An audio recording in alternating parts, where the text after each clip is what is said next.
بسم اللہ الرحمن الرحیم۔ السلام علیکم ورحمۃ اللہ وبرکاتہ۔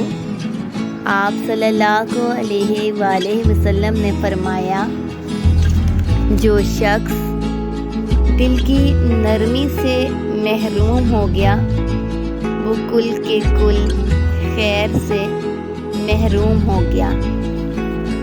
کسی کو دکھ میں دیکھو اور اس حالت میں، اس پوزیشن میں ہو کہ آپ اس کا مداوع کر سکو اور نہ کرو، تو پھر آپ چاہے مفسر ہو، محدث ہو، نیک نہیں ہو۔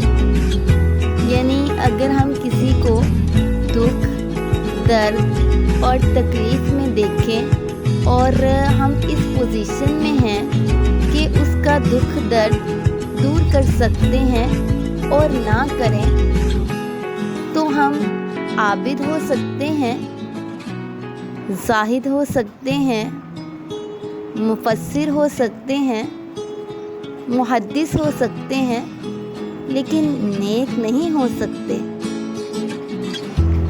اگر کسی کو دکھ میں دیکھ کر آپ تڑپ نہیں اٹھتے اور اس کی مدد کرنے پر آپ قادر ہو اور مدد کرتے نہیں،